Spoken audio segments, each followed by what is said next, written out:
friends, myself Sameer Avasthi, Associate Professor in Department of Computer Science and Engineering from Babu Banarsidass, Northern India Institute of Technology. Today I am going to teach you the object oriented system design, and my topic is collaboration diagram.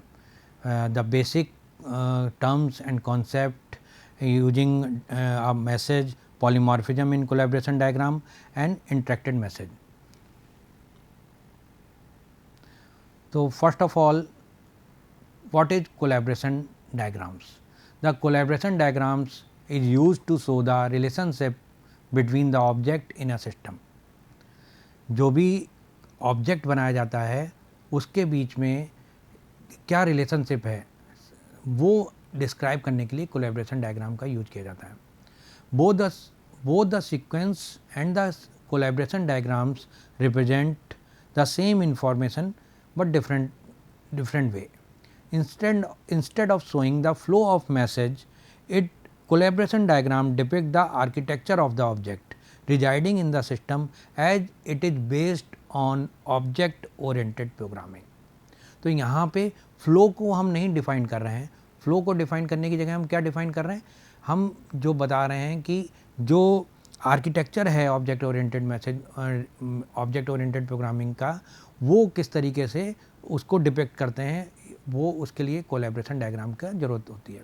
Now object consist of several feature. Object having several features.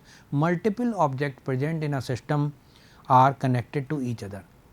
एक system में कई सारे object हैं, वो आपस में interact कर सकते हैं. The collaboration diagram which is also known as the communication diagram and it is used to portray the object of architecture in the system. तो अगर कोई आपसे पूछता है कि क्लास डायग्राम आपने पढ़ा, समझ में आया क्लास डायग्राम से कैसे बनाते हैं, बनाना भी सीखा आपने उसको, कोलैबोरेशन डायग्राम का क्या यूज है. तो कोलैबोरेशन डायग्राम को हम कम्युनिकेशन डायग्राम भी बोलते हैं और it is use to portray of the object architecture. जो ऑब्जेक्ट आर्किटेक्चर है, ऑब्जेक्ट ओरिएंटेड मेथड आपने फॉलो करा है, ऑब्जेक्ट ओरिएंटेड प्रोग्रामिंग लैंग्वेज आपने पढ़ी है, उसके थ्रू जो आर्किटेक्चर का जो है, जिसके कैसे आपस में ऑब्जेक्ट इंटरेक्ट कर रहे हैं, उसको डिफाइन करने के लिए कोलैबोरेशन डायग्राम यूज किए जाते हैं. It capture the spatial ordering of message exchange between object during the lifetime respectively. It is used to model the system behavior. System behavior को मॉडल करता है collaboration diagram. The purpose of collaboration diagram is similar to sequence diagram. However, the specific purpose of collaboration diagram is used to visualize the organization of object and their interaction. तो जो sequence diagram था वो collaboration diagram और sequence diagram का जो objective है वो similar है, लेकिन पर्पज इनका अलग अलग है दोनों का. इसको स्पेसिफिक पर्पज कोलैबोरेशन डायग्राम का क्या है, to visualize the organization of object and their interaction. Notation of a collaboration diagram. Following are the components of object, actor, link and message that are used in collaboration diagram. These are the components. Now first component is the object. As you already know, the representation of an object is done by an object symbol with its name and the class underline separated by a column. कैसे object को कैसे आपने represent करना है, कोई भी class आपको ये क्लास आपने बनाई है, ये क्लास का ऑब्जेक्ट है. जब आप क्लास बनाएंगे तो इस क्लास के साथ यहाँ पे क्लास का नाम होगा. सपोज करो मैंने ये क्लास है, इस क्लास का नाम होगा इस जब भी आप क्लास ड्रा करेंगे. लेकिन जब आप क्लास का ऑब्जेक्ट क्रिएट करेंगे तो इसको इसी बॉक्स में एक अंडरलाइन के थ्रू शो करेंगे, this is an object of the class. अब जब आप कोलैबोरेशन डायग्राम बना रहे हैं, in the collaboration diagram object are utilized in the following way.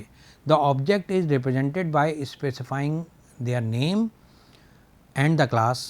It is not mandatory for every class to appear. A class may constitute more than one object. In the collaboration diagram, firstly the object is created and then its class is specified. To differentiate the one object from other object, it is necessary to name that. एक साथ एक class के कई सारे instance हो सकते हैं, multiple instance हो सकते हैं, तो वहाँ पे जो डिफरेंट ऑब्जेक्ट क्रिएट हो रहा है, डिफरेंट इंस्टेंस क्रिएट हो रहे हैं, उनके डिफरेंट नेम आपको क्रिएट करने हैं. This is the first main part of the first main component is the collaboration diagram, that is object. Now moving toward the actor. Actor in the collaboration diagram, the actor plays the main role as it invoke the interaction. अब दो object आपस में, दो entity हैं, आपस में interact करेंगे. ये जब आपस में इंटरेक्ट करेंगे तो इसके लिए क्या, किस तरीके से इंटरेक्ट करेंगे, तो इसके लिए एक्टर का यूज करते हैं. Main purpose of actor is to invoke the interaction. Each actor has its respective role and name. जो भी एक्टर मैं क्रिएट करूँगा उसका एक स्पेसिफिक नाम होगा और उसका एक रोल होगा, उसका नाम के साथ वो हाईलाइट होगा. In this the one actor initiate the use case. अब यूज केस भी यहाँ पे आ जाता है. जैसे ही एक्टर्स का रोल आएगा पिक्चर में, यूज केस भी आ जाएगा साथ में.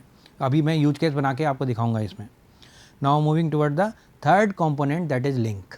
The link is an instance of an association. क्या, जैसे कि object is an instance of the class, same way, in the same way link is an instance of association which associate the object and actor. Object class के बारे में आपको, class और object की definition आप कैसे डिफाइन करते हो? Object is an instance of that class. ऐसे ही यहाँ पे लिंक को कैसे डिफाइन करोगे? Link is an instance of an association. It portrays the relationship between the object through which the message are sent. Now it is represented by the solid line. Link को solid line से लिखते हैं, बनाते हैं.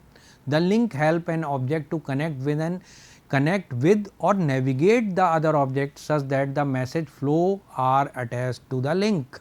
तो यहाँ पे simple ये लाइन है लिंक बनाने के लिए, इसका यूज करेंगे solid line का.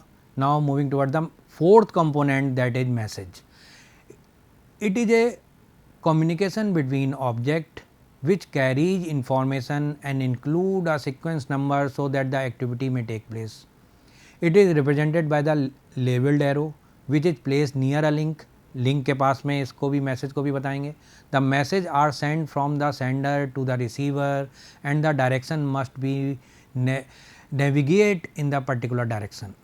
The receiver must understand the message. तो दो क्लास मैंने यहाँ पे डिफाइन की, तो दोनों क्लास के लिए आपको एक बात ध्यान रखनी है. सबसे पहले ये जो दो मेरी जो क्लासेज हैं, ये जो क्लासेज बनाई हैं, इनके बीच में किस तरीके से आप लिंक बनाएंगे, और लिंक के बाद यहाँ पे मैसेज को भी डिफाइन करना है कि कौन सा मैसेज पास हो रहा है. तो बेसिकली ये 4 कंपोनेंट हो गए हमारे पास. This message is the 4th component. Now this is the collaboration diagram. This is the collaboration diagram. Component of the collaboration diagrams are actor, message, object. These are the components. अब सबसे पहले देखिए, इस diagram में देखते हैं. सबसे पहले क्या है? This is an actor having message first. Object इसका क्या है? क्या है इसके क्लास का नाम? इसका क्लास का नाम, यहाँ पे हमने ऑब्जेक्ट क्रिएट किया, क्लास का नाम डिफाइन कर दिया. Then object, class name. अब ये क्लास कैसे, ये डिफरेंट जो ऑब्जेक्ट बने हुए हैं, ये ऑब्जेक्ट है, ये ऑब्जेक्ट है, ऑब्जेक्ट 2 है, ये आपस में क्या है, इंटरेक्ट कर रहे हैं. आपस में जो ये सारे ऑब्जेक्ट इंटरेक्ट करेंगे, तो इसके लिए इंटरेक्ट करने के लिए कुछ मैसेज पास होना ज़रूरी है. जैसे आपने ऑब्जेक्ट ओरिएंटेड प्रोग्रामिंग डिज़ाइन में डेटा फ्लो डायग्राम बनाए हैं, तो डेटा फ्लो डायग्राम में आप डेटा का फ्लो दिखाते हैं सीक्वेंस में. ऐसे ही यहाँ पे जो ऑब्जेक्ट ओरिएंटेड जो डिज़ाइन है, इसमें जो ऑब्जेक्ट क्रिएट होते हैं, ये भी आपस में इंटरेक्ट होते हैं, और इनको इंटरेक्शन हम इसके सॉलिड लाइन के थ्रू, ये इस लिंक के थ्रू दिखाते हैं. ये आपस में कैसे इस लाइन के थ्रू कनेक्टेड है. यहाँ पे ये लाइन हो गई, ये आपस में कनेक्टेड है, ये सारे ऑब्जेक्ट, और कुछ मैसेज पास हो रहा है. तो बेसिक कंपोनेंट कोलैबोरेशन डायग्राम का क्या हो गया, इस तरीके से आप रिप्रेजेंट करोगे. Now the question is when to use the collaboration diagram. अब इस कोलैबोरेशन डायग्राम का यूज कब करना है, ये भी पता होना चाहिए. The collaborations are used when it is essential to depict the relationship between the object. Collaboration diagram का यूज तभी करना है जब हमें दिखाना हो कि क्या रिलेशनशिप है बिटवीन द ऑब्जेक्ट. ऑब्जेक्ट के बीच की रिलेशनशिप कोलैबोरेशन डायग्राम से आती है. Both the sequence and collaboration diagram represent the same information. अब यहाँ पे मैंने अभी आपको बताया था, सीक्वेंस डायग्राम और कोलैबोरेशन डायग्राम से हम एक ही चीज़ है, लेकिन थोड़ा सा उसमें क्या है, डिफरेंट तरीके से हम उसको रिप्रेजेंटेशन अलग है सीक्वेंस और कोलैबोरेशन डायग्राम का. The collaboration diagram are best suited for analysing the use case. जब भी किसी यूज केस को एनालाइज करना हो तो हम कोलैबोरेशन डायग्राम का यूज़ करेंगे, वहाँ पे हम सीक्वेंस डायग्राम का यूज़ नहीं करेंगे.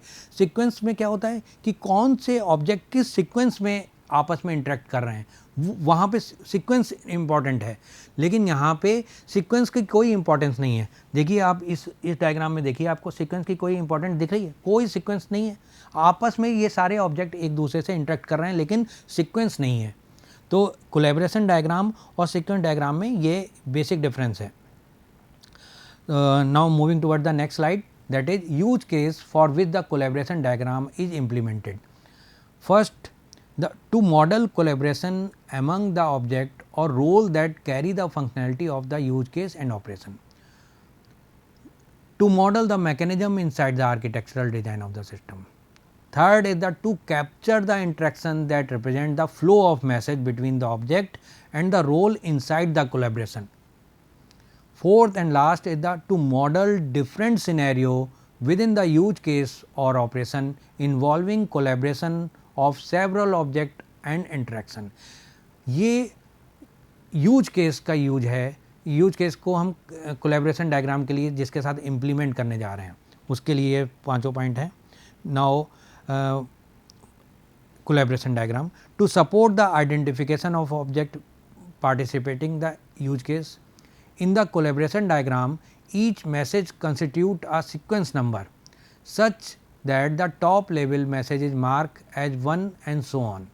The message sent during the same call and denoted with the same decimal prefix, but with different suffix like 1, 2 and 3 and so on, and their occurrence of the event. Now moving toward the steps for creating collaboration diagram. किस कौन से steps आपको follow करने हैं उसके लिए. First of all, first step है to determine the behaviour for which the realisation and implementation are specified. तो आपको वो पहले बिहेवियर चेक करना होगा. Then discover the structural element that are class role, object, subsystem for performing the functionality of collaboration. For example, choose the context of an interaction, system, subsystem, use case and operation. Third step is think through alternative situation that may be involved. कौन सी alternative conditions और involve हैं उनके बारे में भी आपको पहले से सोच के रखना है कि पहले से कि क्या और भी alternative conditions हो सकते हैं. Now implementation of a collaboration diagram at an instance level if needed. Now a specification level diagram may be made in the instance level sequence diagram for summarizing alternative situations. And so these are the some steps for creating a collaboration diagram. Now moving toward the example. This is an example of collaboration diagram.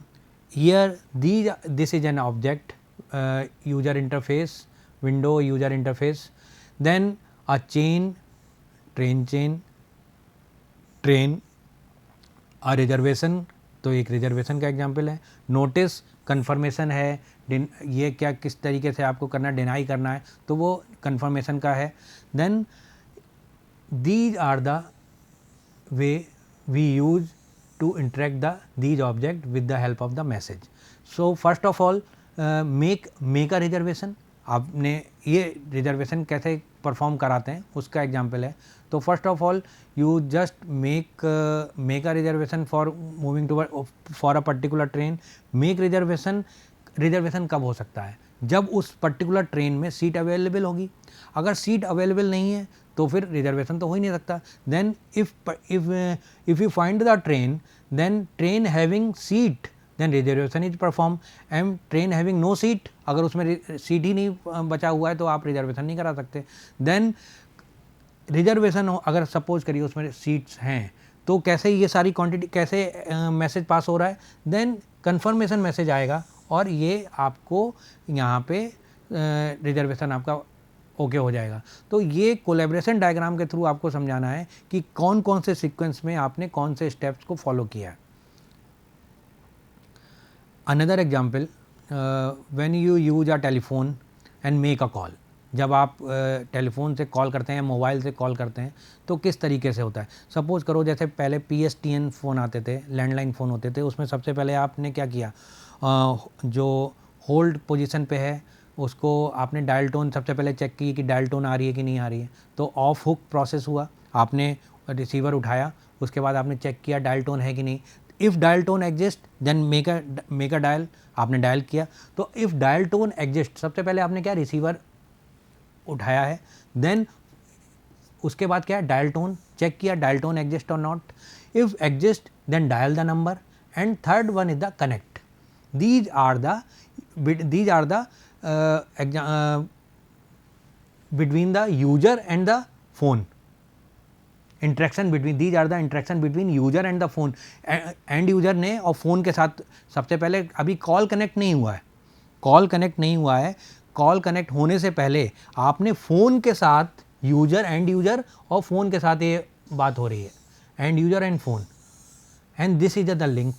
कि सबसे पहले आपने check किया कि dial tone है कि नहीं है, उसके बाद नंबर डायल किया, देन वो कनेक्ट हुआ. अब जैसे ही वो कनेक्ट होता है एंड यूजर दूसरे यूज़र के साथ, तो आप उसके पास क्या हुआ, रिंग जाने लगेगा उसके पास, दूसरे यूज़र के पास. और यहाँ पे जैसे ये जो वैल्यू है, उसने फ़ोन उठाया, कनेक्ट किया और ये कॉल इस्टेब्लिश हो गई. जैसे ही कॉल इस्टेब्लिश होगी तो आप क्या करोगे, बोलोगे हेलो. देन ये सारे कैसे आपस में कनेक्ट है, इस तरीके से मैसेज पास हो रहा है. तो यहाँ पे मैंने कोलैबोरेशन डायग्राम के थ्रू ये 2 एग्जाम्पल आपको देके बताए कि किस तरीके से कोलैबोरेशन डायग्राम्स आप यूज कर रहे हो. Now this is a very beautiful example of collaboration diagram of an ATM machine.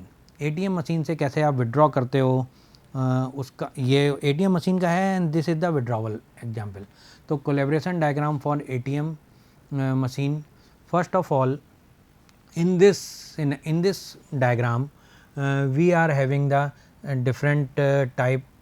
One is the request kind, second one is the enter request, then enter, then third is the request amount, fourth one is the enter amount, and fifth is the process transaction, this is the fifth, and sixth one is the withdraw from a checking account, seventh is the withdrawal successful और not, ये पता लगेगा आपको कि withdraw मैंने किया वो successful हो गया कि नहीं. Then eighth one is the transaction successful हो जाएगा. Then ninth is the dispense of the cash, tenth is the request take cash, 11th is the take, then request continuation and print receipt. यही तो सारे process होते हैं ATM withdraw से. तो ATM withdrawal आपने जो किया है उसको रिप्रेजेंट कैसे करोगे आप, in the form of a collaboration diagram.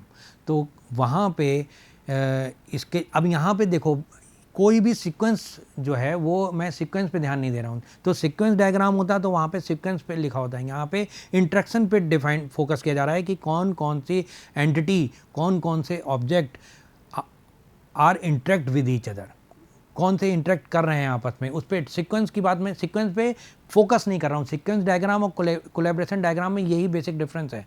वहाँ पे सीक्वेंस पे फोकस होता है, यहाँ पे सीक्वेंस पे फोकस नहीं है.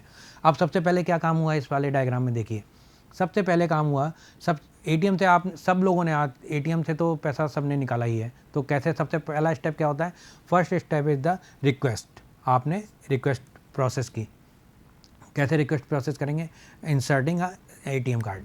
Now after processing a request we use enter the ATM card. Then third one is the request and amount, कितना अमाउंट आपको विड्रॉ करना है वो आपने उसमें एंटर किया. Fourth is the enter amount, that is जो अमाउंट आपको विड्रॉ करना है. Fifth one is the process transaction, आपने एंटर अमाउंट करने के बाद ट्रांजेक्शन आपका प्रोसेस होगा. प्रोसेस ट्रांजेक्शन जो हो रहा है उसके बाद sixth step is the withdraw from checking account. किस अकाउंट से वो विड्रॉवल होगा, वहाँ से चेकिंग अमाउंट होगा, वहाँ से ही तो विड्रॉ करेंगे आप. Then seventh one is the withdraw successful, अगर उस अकाउंट में आपके बैलेंस है तो अमाउंट विड्रॉ हो जाएगा. 8th one is the transaction is successful और नॉट, 8th सक्सेसफुल हो गया transaction. 9th is the dispense cash, जैसे ही अकाउंट ये सक्सेसफुल हुआ दो कैश आप dispense cash. Then request take cash, again एक फिर से आप दोबारा निकालना चाहते हैं पैसे उसमें से अमाउंट, वो वाली भी रिक्वेस्ट आ सकती है। फिर then take cash, request continuously, print receipt, and this is the ATM machine.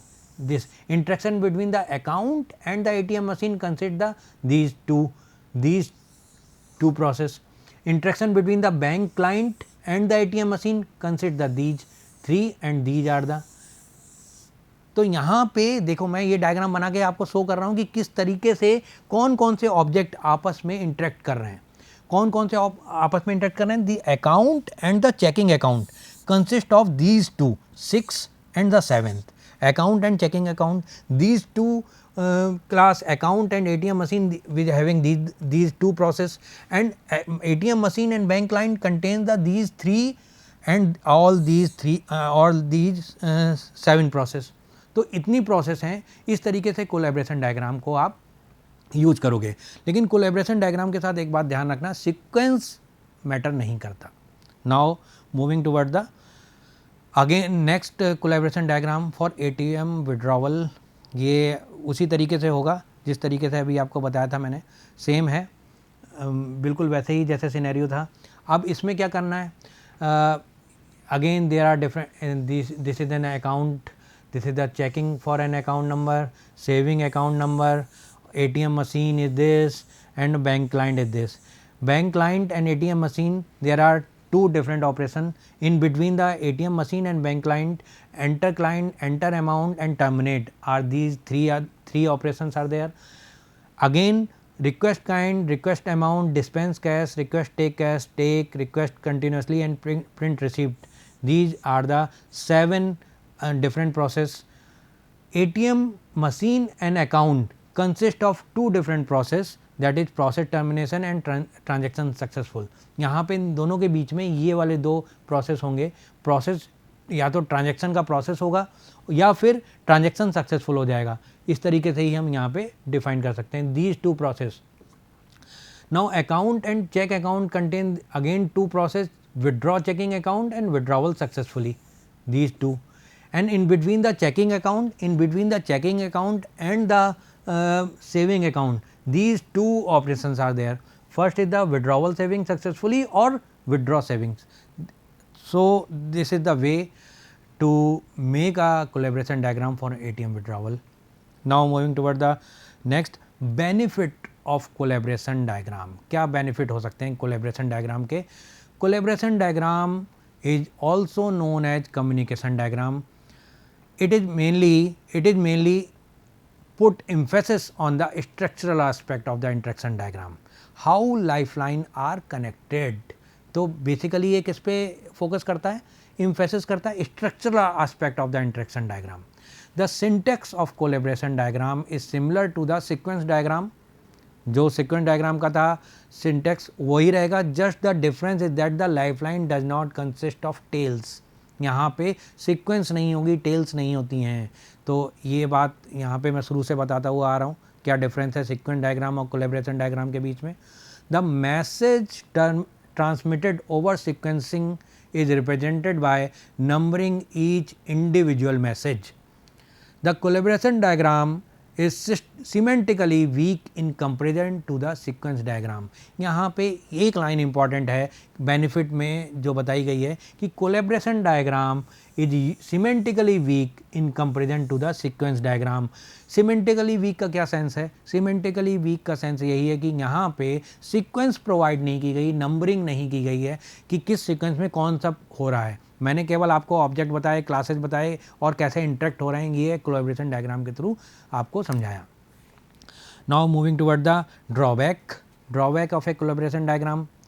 Drawback में there are some drawbacks. Multiple object residing in the system can make a complex collaboration diagram.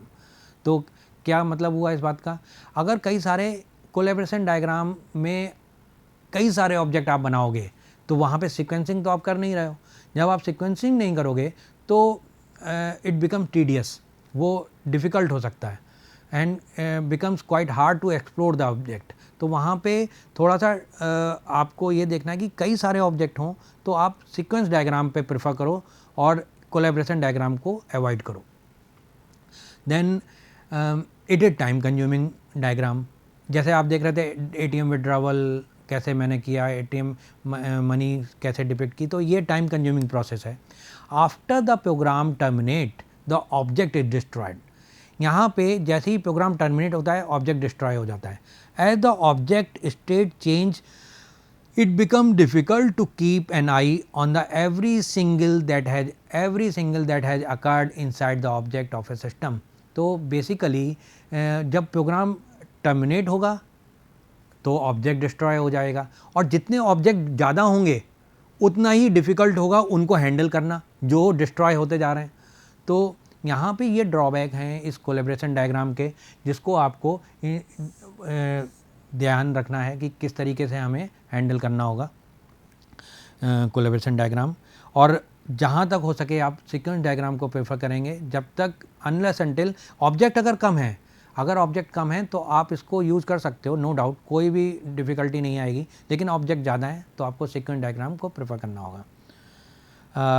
Okay, again these are the some references that used in your syllabus, that means James Rambogg object oriented design modeling technique,